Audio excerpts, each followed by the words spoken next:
16 Jacob Heap, and 280 Gabriel Doyle Parfait, who was our winner in the earlier race. He came from further back than that, I seem to remember actually. Yes, he was 11th on the grid in race 1 and won it, so 10th place. He should be able to challenge for the victory yet again. Row number 6 then is where we find 12 Jonathan Moore and 10 Harry Smith. 12 and 10 row 6. 7th row from 64 Donovan Dyer and 98 Oliver Cotton. 64 and 98 on the 7th row. 8th row is number 92 Adam Parker and 78 Kieran Roberts. 92 and 78 08.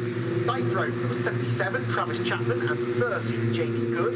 77 and 30 on the 9th row, and the 10th row for number 59 CJ Morgan. They go under the bridge and head towards Brooklands. Yeah, now this is where we saw a lot of cars getting sideways in race 1. Let's see if they have a better handle on the conditions this time. Well, Jamie Petters gets into the side of Maximus Hall. That didn't help the handling of either of those cars. That in their fight per second, and Hall is now sideways at Nuffield as well as the pair continue to run door to door. Hickton leads the way then, Hall trying his best to fend off a feisty Jamie Petters, and he leans on Jamie coming out of Nuffield. Jamie gets 2 wheels in the gravel. That loses him traction, and it might lose him 3rd place because Hall hangs on to 2nd, and on the inside the 3rd comes the number 58 of Harvey Dent. So Harvey Dent into 3rd spot as they cross the start-finish line. Petters down into 4th. Riddell is there in 5th, but he's on that outside line. Is he late enough on the brakes? I don't think he's going to be, but there might be enough traction on the outside line for him to get the inside for Nuffield. No, there isn't. So Maximus Hall hanging on there. Jamie Petters staying with them in 4th, and then it's side by side for 5th. I can see with Doyle Parfait trying to go to the outside of Riddell and not able to do it through the Nuffield corner. So Hickton leading the way.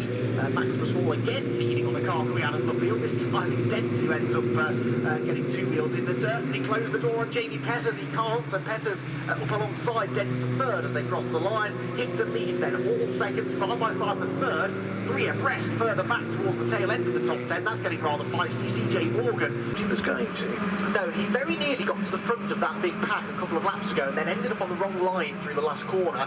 And then once he got sort of sucked back into that pack, he struggled to escape. But now they're all coming together again at the front.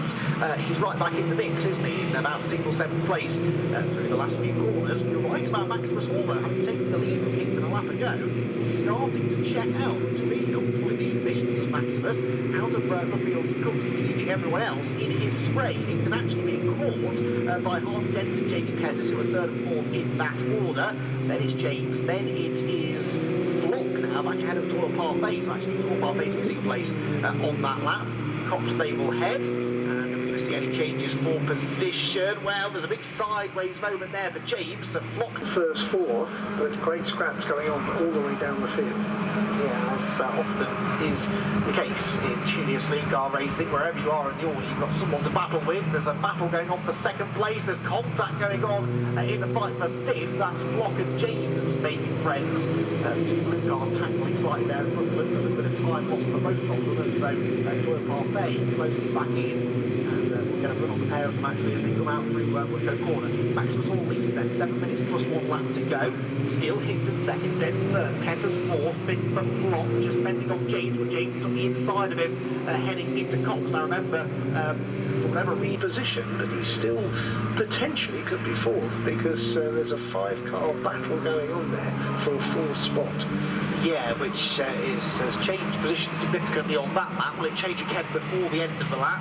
May well do, because Doyle Parfait is now starting to come to the fore. Isn't he 6th position now for the race 1 winner? And so there's lots of ground there. Looks like James potentially has lost a position or 2. Count through this time. There goes Hall. The gap back was 2.2, so Flock 4. Then Petters, Doyle Parfait, and then Heap. So it was James, Jack James, who lost a position on that lap down to 8th position. 9th Cotton, top 10 now. Harvey Dent set a fastest lap at the end, the 119.180. He was definitely the fastest driver on the track through the final 3rd of the race, but just unfortunately ran out of time, wasn't quite able to get the 3rd position at the end of the